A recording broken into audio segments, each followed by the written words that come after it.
But then you need to go deeper instead of going broader at the intermediate stage. You need to do step 2 in the vocab boosting process and start to improve upon the vocabulary you already have. Dive into the details, and it may feel like you're not learning as much as at the beginning, but you are. You're just learning in a different way, a more detailed way.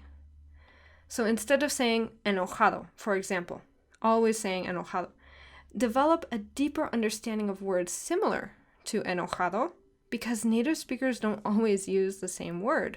So if you always use the same word, you won't sound native. If you switch it up and match the correct word to the correct context, you'll sound way more natural and way more sophisticated.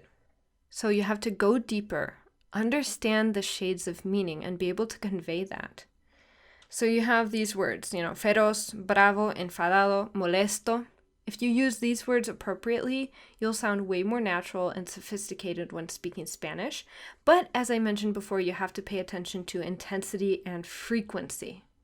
So molesto is lower intensity, right?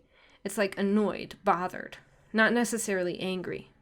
Enfadado, bravo, enojado are all similar in terms of their intensity of anger, while feroz is greater intensity, super angry. So you do need to pay attention to the intensity of the words to use it in the right context.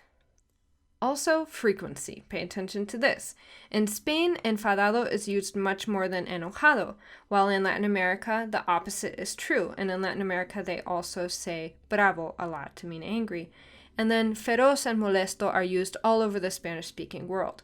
So definitely pay attention to where words are used more frequently, and also when are they used more frequently. Like, for example, you don't want to use some archaic old word that people don't really use anymore in their speech. So pay attention to that as well.